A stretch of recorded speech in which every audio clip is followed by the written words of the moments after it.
So howdy y'all. I know I'm not in my usual place, even though, well, I did one from the theater, so that's okay. But I thought that it would be kind of apropos to be doing it in my big sister's house. And yes, for all of you who are keeping track, that means 5 sisters and 1 brother amongst all my mixed up family. But I'm here babysitting my niece Jacqueline and my nephew Max, who doesn't want to be on camera. And I thought that I would do it. He's playing Slither. He's playing Slither or Pokemon Go. I'm not really sure which, but Daddy said no Pokemon Go, so I'm pretty sure he's playing Slither. Slither is like a game where you have to eat all the glowing things, and if you bump into someone, you die. Wow. So I'm going to be talking about family, and that's why I thought I would do it at my sister's house since I'm watching these guys. But she really wants to watch whatever silly show she was watching, so I'm going to let her go. Full House. And I'm going to do my thing on Star Trek and family. So why don't you go watch your show, little miss? Okay, see you. Bye. So, sorry for the shakiness, but today I kind of wanted to talk about the fact that there is an episode where Neelix is celebrating the holiday Prixin in Voyager. And it's an episode celebrating family. It celebrates every part of family and how big families can get on Talax. And unfortunately, in that episode, he does die. And he is brought back to life, which is fine, but has this weird kind of life-altering experience where he doesn't really know what to do because he can't really figure out what the afterlife is and what goes on in the afterlife. All that being said, nothing about that has to do with autism. The thing that actually reminded me of myself was they are celebrating and partying, and Neelix is hosting this giant party in the mess hall. And 7 of 9 is standing off in the corner with a pad and just sitting around doing nothing. And the captain comes up to her and she says, "Are you having fun?" 7 goes, "No." And the captain says, "Well, that's because you're not doing it right and you're not socializing." So she teaches 7 how to socialize. She says, "Go out there, join a conversation, and comment when you feel that it's appropriate." Well, for all of you who have autism, and then for those who don't have autism, frequently people who do have autism do not get the commentary right and do not necessarily know exactly what to say. And it is explicitly shown when 7 walks up to Ensign Wildman, who's talking about Naomi and how she's always growing out of her clothes, and comments that children in the collective are put in maturation chambers until they're 17.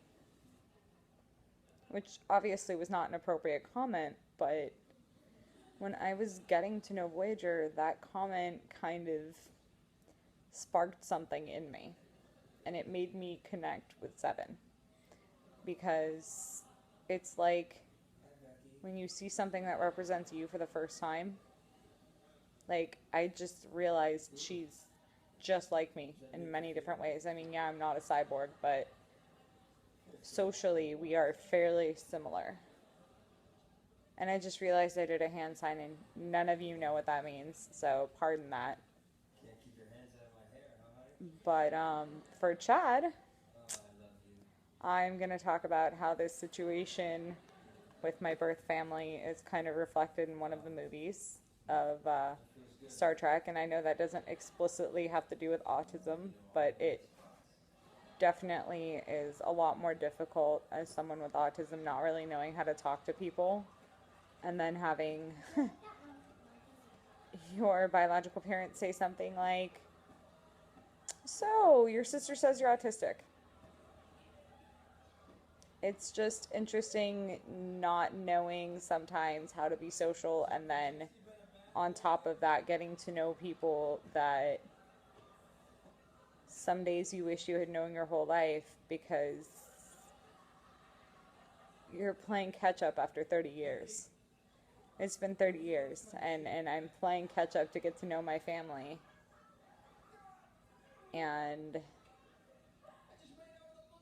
it's not that I don't love them because they're amazing. It's just I wish I had had those 30 years back. I wish we had kept in touch this entire time, because then it wouldn't be as kind of off and awkward as it is. And it's not to say, Patsy and Jen, if you're watching this, that it's awkward. It's just we are all very excited about stuff like that, and it's kind of difficult to know exactly what to say and when.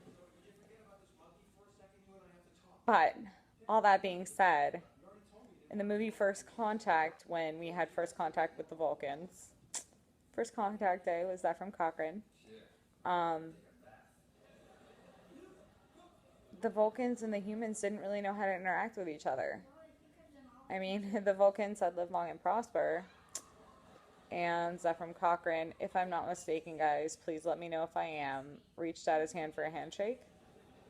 Because that's what humans do. So they sat down and they talked out the customs between each of their respective cultures. And really, that kind of is a parallel to what's going on. I mean, I may not be a different species than my family, my biological family, but I didn't get to know them until recently. I just knew that they existed. And now we're basically going back and telling each other all about each other's lives.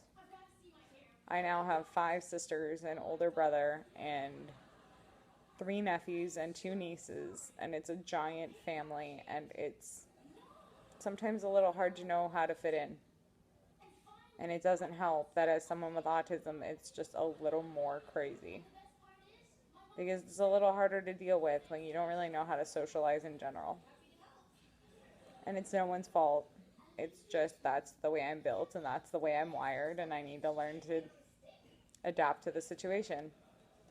And it is really cool because it shows where some of my interests come from to meet them, and it shows stuff like that. But in some ways, we're completely different because they've grown up all over the U.S. and they've grown up in different homes and they all grew up together. And I grew up in the family that adopted me. And I have 3 sisters, one of whom I'm sitting in her house watching her kids. If you see me glancing over, it's because I'm checking and making sure they're still there. And 2 younger ones who moved out of state. So all my family is pretty dispersed. And it doesn't help that feeling of solitude. And in some ways, it's like first contact because I'm learning how to act and what to say and what not to say and what the customs are. And it's just interesting for me because I've never had this situation obviously before. And I mean, I've had to talk to people and meet people, but it really doesn't quite compare to people who you feel like you should have known your whole life. And it changes you too. Because props to Pamela Hernandez, my biological mother, just survived cancer. She's like 2 years in remission.